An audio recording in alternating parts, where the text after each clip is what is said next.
We continue to focus on the issue of public safety, which I believe is the most pressing challenge that we're facing across the country right now, from the southern border to the drug crisis that's creating, first it's costing lives, but it's also wreaking havoc on our communities.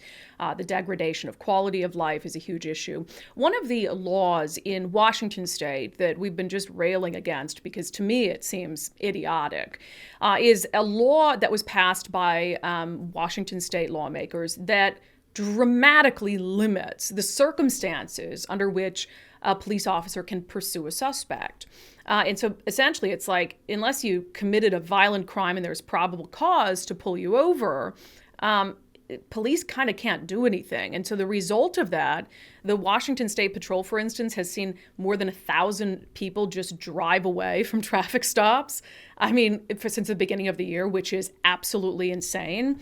There have been instances where suspects to crimes have called 911 to tell the dispatcher, hey, tell police to stop chasing me. That exact scenario happened in Seattle with a man who was suspected of holding his girlfriend or a domestic partner hostage in a vehicle with her cat. Have girlfriends at before. They're not supposed to be able to chase. Okay. I've seen enough evidence to believe that this pursuit law needs to be reeled back in a little bit this upcoming legislative session. And I thought there was a lot of momentum to actually make that happen, because now Democrats are suddenly pretending to care about public safety. But I hadn't seen this when it came out, and unDivided subscriber Andrew mentioned it in the comments of last week's Friday episode. Former King County Sheriff John Urquhart, who to me is like a cop's cop, right? He published an op-ed in the Seattle Times titled, "Police Chase Law is Saving Lives. It would be a mistake to roll it back." And I thought, John, what is this? Are you serious? He says, he starts off the article, police chases. We've all seen them on television and in the movies. There is no denying how heart-pounding, adrenaline-pumping, and thrilling a good chase can be. But all police chases have one thing in common. It's like playing Russian roulette with a 4,000-pound bullet fired down the street. Every chase can end in disaster, whether it is an innocent bystander killed or a police officer or the suspect. We don't take those risks in other aspects of police work. Why do it with high-speed chases? He went on to say, there is no denying that we are witnessing an unprecedented moment of change in the policing professions, as well as a predictable resistance. Change is hard, especially when you haven't volunteered for it. Some of the reforms adopted by the Washington legislature in 2021, like the new certification standards to work as a police officer, set nationwide precedent. Yet others, such as restrictions on vehicular pursuits, reflect long-standing public safety best practices. So he goes on to say, essentially, that he agrees with the general concept of what the police pursuit restrictions were designed to do. He says, under this, for example, a homicide suspect could be chased, but under old law, rather, a homicide suspect could be chased, but so could a shoplifter. He said, is it really worth someone getting killed, anyone, over property? And so he's saying that, yeah, this stops police from pursuing suspects when it is a crime that isn't as serious as it would be if we killed someone during a police pursuit. So anyway, I was very surprised to see John Urquhart stand up and say that he doesn't want to roll this police pursuit legislation back. And usually if somebody told me that, I'd be like, well, you have no idea what you're talking about. I can't really say that former King County Sheriff John Urquhart has no idea what he's talking about. Arguably, he has far more experience on this issue than most people, and certainly more experience on this issue than me. And so I called him up and had a conversation with him to try to understand his perspective. John Urquhart, welcome to unDivided, sir. You were telling me before we started that you're enjoying retirement. I am. It's fun being retired. I've got two and a half grandkids, so I've got lots to keep me busy. Two and a half? Somebody's got a bun in the oven? That's right. One of my daughters does. Oh, December, exciting. so it's great. Well, that's great. Well, you're retired, but you're still stirring the pot in the Seattle Times. Occasionally, yes. So I didn't see this right when it came out, and then someone had mentioned it to me over the weekend, and I read it, and my initial reaction is, what the hell, John? What happened in retirement to you? But I figured, let's have a conversation about kind of where you're standing on this. So your overall message in the op-ed is that police pursuits are dangerous, which I don't think that anyone would disagree with. And you gave an example of a pursuit that happened while you were the sheriff that has sort of influenced your thinking on that. Can you talk about it? And that was actually back in 2016. So this is not necessarily something new. But back in 2016, we had an officer working in the South End, and he came across a car that was basically fleeing a shoplift, less than $1,000 worth of merchandise from a South End store, got into a pursuit. The speeds got up over 90 miles an hour on a 2-lane road during rush hour. And the absconding car eventually crossed over the center line, had a head-on crash with a pickup truck. The driver of the fleeing car, she was killed. Her passenger was severely injured, and a passenger in the pickup truck was injured. And this is all over a shoplift. And I went to the executive debriefing a couple of days later. And what bothered me the most about that is none of my command staff really was looking at this from the standpoint of, gosh, we killed somebody. Somebody got killed because of our actions. Yes, the fleeing driver is most at fault, but we were certainly the catalyst for that death. And they all came to the conclusion, as did I, that the pursuit was within policy. And what that told me was, if that's true, if it was within policy, then our policy was wrong. And I changed that policy within a few days so we couldn't pursue after most, not all, but most property crimes. So shoplift, malicious mischief, those types of crimes, we were not going to be allowed to have any sort of a lengthy pursuit at all. And that was 100%. That was a big change in what we'd been doing forever. Now, we had a great pursuit policy. We'd had it in place for 20 or 30 years. It was emulated across the state, but it didn't cover that issue. It wasn't good enough. So I made that change. And my people didn't particularly like it because it meant they couldn't pursue stolen cars, and they loved doing that, but they couldn't chase, high-speed chase stolen cars any longer. But we got over it, and it became a non-issue. And it's been a non-issue until the legislature got involved, and then everybody knows about it. So a couple things. When you made that shift in policy, was it widely known that your officers or your deputies were going to be changing who they pursued? Or is that something that was sort of an internal change that the bad guys didn't know about? Well, Brandi, did you see the press release on it? I mean, 2016 was a long time ago, John. No, you didn't. You didn't, because we didn't put out a press release. We kept it quiet. It was internal. There were no news stories about it. You also got to remember, City of Bellevue, the Bellevue Police Department has had a no pursuit policy, at least when I left office. It had a no police pursuit policy for, 30 years? Long time. Nobody knew about it. Wasn't an issue. Seattle Police Department, for the most part, has or had a no pursuit policy. So this is not something necessarily new, but nobody knew about it since 2016 within the sheriff's office. Not an issue.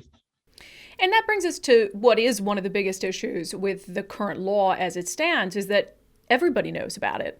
We have, and I just played for listeners, a 911 call of a guy saying the police are illegally pursuing me, referencing, the number of the House bill. And so now you're in a situation, because what you said there, I don't know if there's anybody who will be listening to this who thinks that police should pursue a shoplifter at high speeds on the interstate. I just don't. I think that's non-controversial. But now we found ourselves in a situation where criminals know, everyone knows that police by law are heavily restricted as to who they can pursue. And now people are just taking off from traffic stops like crazy. The State Patrol said like 1,000 since the beginning of the year. So to me, I feel like there has to be a happy medium between, the policy that you rolled out quietly 7 years ago and the law as it stands now. Police can still pursue for violent crimes.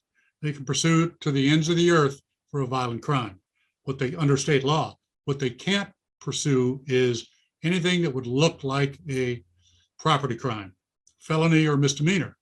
Now, my policy was we could still pursue for burglaries. And we wrestled with that for a while, but pretty much left that in.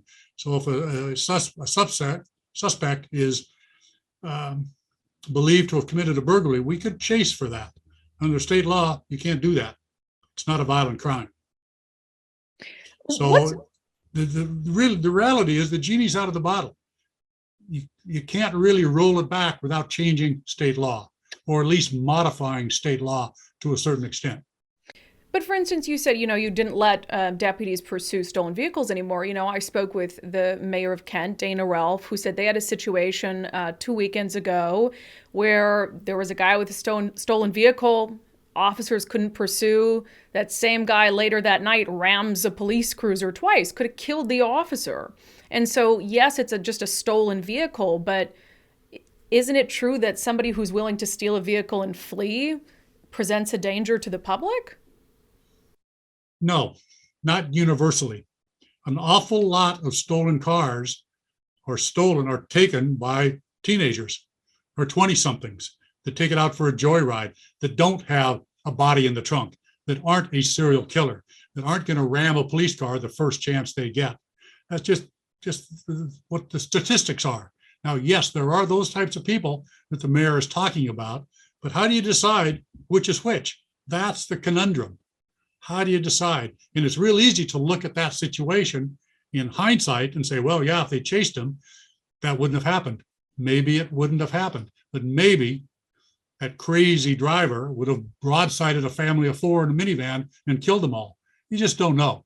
So you can't base the policy on something like that. And you don't think that leaving it up to the judgment of officers using, a set of internal criteria is good enough? I think that's, in an ideal world, absolutely. That's the way it should be. But you look at the example I gave, and not only the driver of that police car, but his sergeant, who should have been monitoring, and probably was, didn't think that it could be called off or should be called off. And it should have been. It should have been called off right away, but it wasn't. Remember, I had over 600 patrol officers, 103 sergeants, and the competency and the quality and the decision-making ability is different times 103 for the sergeants. So that's why we have policies. You can't always trust in them to make the right decision at the right time. And most of the time, it doesn't really matter. But when you're talking a life and death situation, and a life and death situation of my family or your family or another innocent family, then it's absolutely critical that sometimes we need to tamp these things down. And I think that's really when the public stops and really thinks about it, I think that's what they want as well. So one of the other issues that's come up is the law puts this probable cause necessity in for law enforcement, saying they have to have, you can pursue in a violent crime, you can pursue in driving under the influence if you think someone's on the road drunk, but you have to have probable cause. And there are some officers who've said that standard is way too high in the moment. Do you agree?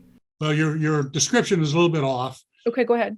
Because under the state law, you need probable cause to pursue for a violent felony. Under the same law, you need reasonable suspicion to pursue for a DUI driver. Two different standards. And it's not that it's too restrictive, it's absolutely ridiculous. And that's what happens when the legislature gets involved, because they don't know the difference and they don't know what they're talking about. Can you explain then for folks like me the difference between a probable cause standard and the standard that they put on there for DUI? Probable cause applies to 3 things: people, places, and things. And it's a standard of more likely than not, 51% or more. Reasonable suspicion is an investigatory standard. I'm going to investigate this situation to find out if a crime has been committed. And let me give you the best example. If there's a silent bank alarm and a patrol car rolls up on that alarm, and we'll call that a violent felony, and a car speeds out of the parking lot and takes off. Now, my training and experience tell me that most likely that car is involved in that robbery, but I don't have probable cause for that person. Therefore, I can't chase that car down and investigate further. Under a reasonable suspicion standard, yes, I can. And I can pursue it. And if it stops, great. If it doesn't stop and gets away from me, well, we have to investigate through other means. So it makes no sense at all for a violent crime to be probable cause as opposed to reasonable suspicion, just like a DUI. Because when you're following what appears to be a DUI driver, you don't know for sure if he's drunk, if he's reaching for the CD that fell to the floor, or if he's having a diabetic attack. So you pull that car over based on reasonable suspicion to investigate further to see what's going on. You don't have probable cause until you smell that alcohol on their breath. So even though you don't support the repeal of the pursuit bill altogether, you would support, it sounds like from reading the article, changing the standard to reasonable suspicion across the board for violent crimes like it is for DUI. No question about it. And it was in committee last session, and it never got out of committee. But it needs to, and I'll be glad to go down and testify in front of them if that's what it's going to take. That needs to be changed. What do you say to folks who are just concerned that the pursuit bill has really eroded the feeling of law and order, where you have people who feel empowered to drive off from a traffic stop, who feel empowered to not only drive away from law enforcement, but to call 911 and say, tell them to stop pursuing me? What do you say to people who are just concerned about what that does to the overall feeling of public safety and the respect for the rule of law? I would tell them to drive down to Fourth and Occidental, or Fifth and Occidental, or the South End, or anywhere in Sodo, or to Third and Pike, and really get upset about the state of public safety. This is a fairly minor issue. Yes, we all want to catch the bad guy. The public wants us to catch him. The police officers certainly want to catch the suspects, but at some point you have to draw the line. And to me, this pursuit issue is binary. Either you chase them and you risk killing innocent people, or you don't chase them and maybe save somebody's life. Yes, there are more suspects that are going to get away. Suspects get away all the time, all the time. Rarely do serial killers get away. As I said, rarely, if ever, is there a body in the trunk of that car that's fleeing. But I get the gut feeling that people have when they want us, when they're upset that we're not going to chase. But they've never peeled a dead person out of a car either, like we have. And don't worry, John, we're plenty upset about the state of Seattle. We talk about it all the time. Good. So am I, and I don't even live there. Yeah, you noted in your op-ed that you, when it comes to, making the decision to not pursue and being hindered in that regard, that's not where the investigation ends, that you contend there are other ways for police to track down those suspects at a later date. One of the questions I have about that, and again, you're the expert on policing, I'm not, but for instance, hit and runs, those are very difficult cases to prove because you can find a car, but how do you prove who was in the car, right? And so I see that same issue with people who flee from a traffic stop. You can find the car later on, but how do you prove who was driving the car? So I guess I'm skeptical about how police would be able to track down suspects later on. Well, the reality is if you pull a car over for speeding and it takes off, there's really not going to be any follow-up. Like you say, it's a crime that's probably not going to get solved. On the other hand, if you have a stolen car or even a burglary suspect, under state law, we're not going to be able to pursue that car, but we're going to find the car, and you can take fingerprints, you can look for witnesses, you can look for doorbell cameras of the person that ran off. There's a number of things you can do to solve that particular crime if you need to. But if you break it down just to a traffic stop, no, you're not going to catch that person. You're not going to be able to write that $124 ticket, which since I was doing police work, is probably a lot higher. Yeah, well, I'd like to see him scrap it and start over, but I do like your thoughts about just changing the standard, and hopefully they're going to do something with it this legislative session. John, can I ask you just some general questions on the state of crime? Of course. How do you think things are going? It's so depressing for me as a police officer to see what's going on. I mentioned certainly Sodo, what's going on in Seattle, but other areas as well. It's depressing. I know how depressing it is for police officers. The state of criminal justice, it's not just police work. The state of criminal justice and where we have evolved over the last few years is absolutely horrible.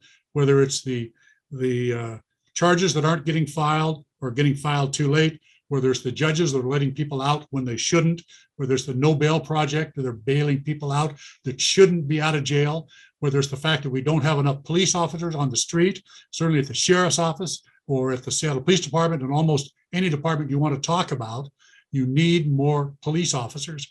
But people don't want to come to the job, I believe, because of all the negative talk, the negative publicity, the defund the police, the attitude of the Seattle City Council is keeping people from coming to the job. And that absolutely affects public safety. We can talk about the public safety of cars getting, stolen cars not getting stopped all the time. But the reality is, if you don't have cops on the street, then people are not going to be safe, or they're not going to feel safe. Our motto at the sheriff's office, our vision was reduce crime and the fear of crime. Fear of crime is huge, and it's especially big right now, and that needs to be fixed. And it's going to take forever. It's so far in the police work is so far in the toilet right now. It's going to take forever to dig it out. Yeah, I tend to agree with you. It's a complicated issue. There are a lot of contributing factors. How much do you believe politicians are responsible for it in our state and political rhetoric? 8 out of 10. Yeah. I blame the politicians. I really do. They're, especially in Seattle, they're the ones that have created the situation in Seattle. But it bleeds over. You know, when I left the sheriff's office, we were at full employment +3.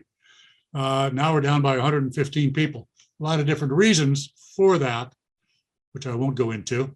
But you know, it's just a terrible situation. How many is Seattle down? You've talked about it. 400, 300. Mm-hmm. It's you know, beyond the pale. And if people want to be safe, they can't do it. If they want crimes to be investigated, we all heard about the sexual assault crimes that were being investigated, but the investigation was being delayed. They've got to put cops on the street. Where are they going to come from if they can't hire them right away? They're going to pull out the specialty units, the investigatory units, the DUI cars, the traffic cars. All of those are going to have to go and answer 911 calls. So it's a huge, huge issue. Speaking of the sheriff's office, just a little background for folks. You were an elected sheriff. The sheriff is no longer an elected position. It's an appointed position. Politicians now appoint the sheriff. What do you think about that? I mean, I was pretty surprised that voters would vote away their right to choose the sheriff, but they did. What do you think about the fact that it's appointed and how that factors into the functionality of the sheriff's office? Well, there are 39 counties in Washington. 38 of them have an elected sheriff, except for King County. There are 3,000 sheriffs across the United States. They're almost all, with very, very few exceptions, they are elected. And there's a reason for that, because you take politics out of the equation. Right now, you have the county executive, for all practical purposes, running the sheriff's office, just like he runs roads and the building department and everything else. That's not a good way. You think the current sheriff is going to be able to speak out if she disagrees with Dow on any really major issue, and she's not. She's not going to be able to do that. Now, the reasons they went to an appointed sheriff are many, and I'm not really going to get into them. I think you know some of them, but there also wasn't a big pushback from the then current sheriff when it came time to vote. And I think the county council was a bit disingenuous in asking for an elected sheriff. Because one of the things they said is they can get away from the nepotism. They can get away from a sheriff that came from within the department. And what's the first thing they did? They appointed a sheriff from within the department. And I like Patty Coltunnel. I hired her away from Dow in 2015 as a chief, as a division chief. So I know her very well. I know how competent she is. And I think she'll probably make a great sheriff. But that's not what the council said they were going to do. So where's the new blood that came into the King County Sheriff's Office to make changes? It's not there. It's basically a lifetime county employee that is now the sheriff. And if there was an elected sheriff, that wouldn't be the issue.